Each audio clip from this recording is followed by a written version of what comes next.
Hello ladies and gentlemen, this is Typhon here. This is my first ever review of a game, so don't blame me if it does not go so smoothly as the other ones will go. And I also start with a game that I haven't played before and I really did not enjoy it. Like, it's not that bad. I thought it would be worse than I thought, but it's not that bad, but it's not good either. It's kinda of a shitty way to start my first review, but that's life. Life is not fair, okay? Resident Evil 3 Remake is a reimagination about Resident Evil 3 Nemesis, the original one. Just like Resident Evil 2 had a remake and things like that. But this one is not as good as Resident Evil 2 Remake, I gotta say. While I like, for example, the Nemesis design and how menacingly he looks on the cutscenes and stuff like that, he's not very good utilized on this remake. He's not there yet.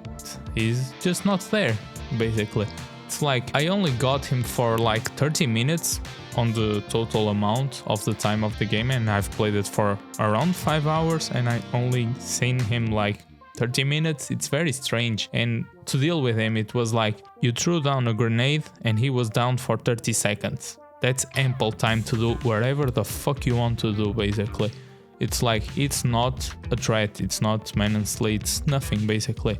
I was very hyped actually start with this game, but it kind of fell through, gotta be honest. Also, I saw, for example, his rocket launcher and I was like, okay, this is going to be like the original where he breaks in on the RPD and he just starts running around after you and you are fucking scared.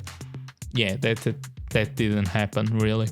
First, the RPD was not there. That's not good. You play the RPD with Carlos and, well, okay, sure, whatever, I guess.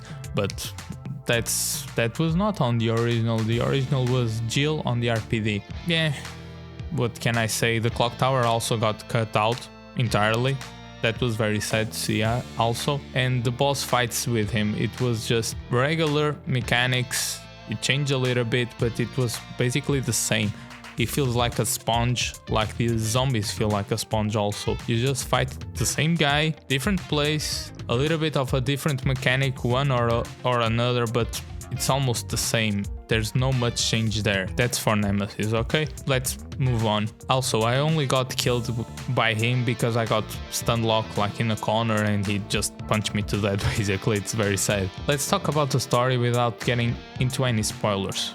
I don't want to talk much about spoilers, but for example, there is a character named Brad.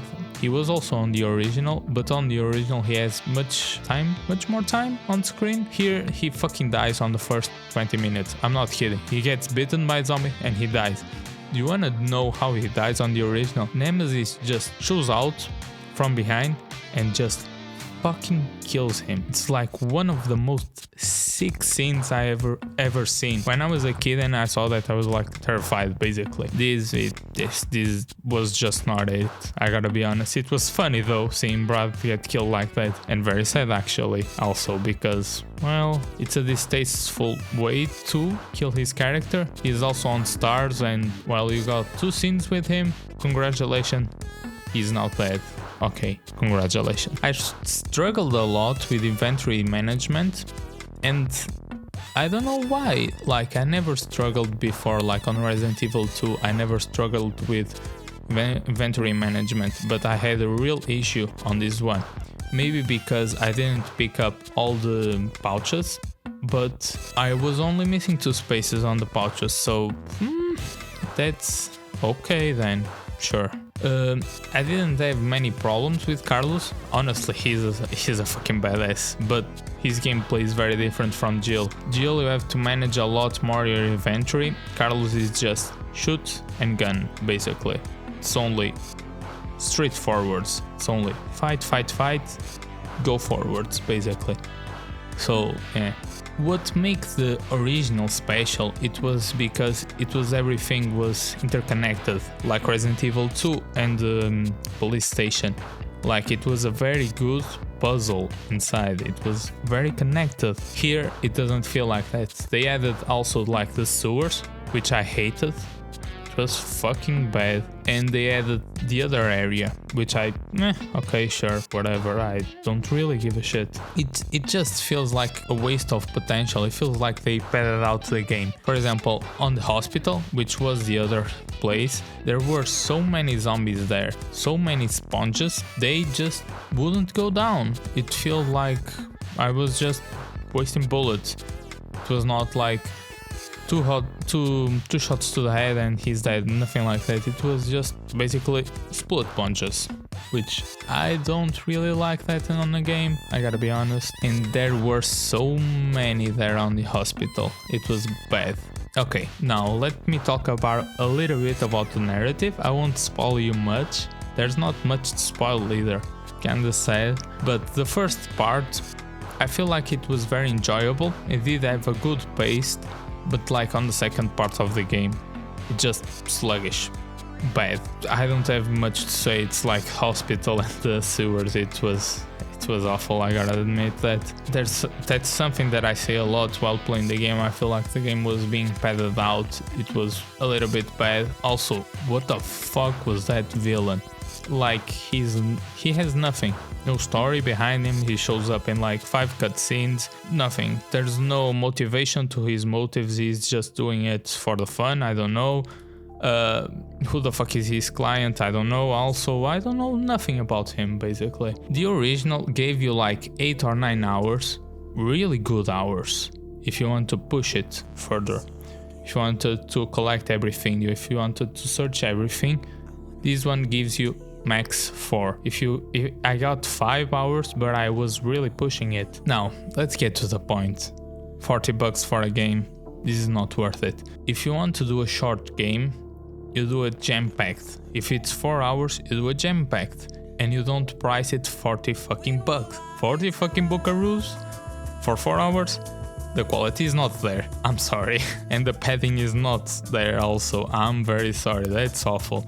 The puzzles also, they were not good. I feel like the puzzles on the other games are very good. They are very thought about what you have to do, where you have to go. Here, not really. I didn't give much shit about it, basically. Let me just review it real quick. Content-wise, I would give it 1 star out of 5, and that's, well, most of the content is missing from the original, and you cannot tell me like the extras will bring me more things. I've seen the extras, it's only guns and stuff like that, sure, whatever. But 4 hours for $40, the fun is alright. I will give it like 3 stars out of 5, but it's not really something special or something to be proud of, basically. And overall, 5 out of 10 if I had to admit. I've played worse games before, but this is just not it. It's not really surprising. It doesn't blow me out of the water. It doesn't make me feel like woo, wow, this game. Yeah, it was just alright. It's an alright game. If you find it on a promotion like $3 or 4, buy it. If $10 and you want to play it because this is the only one you haven't played it, like me, do it. But just Resident Evil 2 was better in every single decision, every single turn, and this is just not it, basically. Well, that's it, folks. That's me, signing out. Subscribe. Love ya.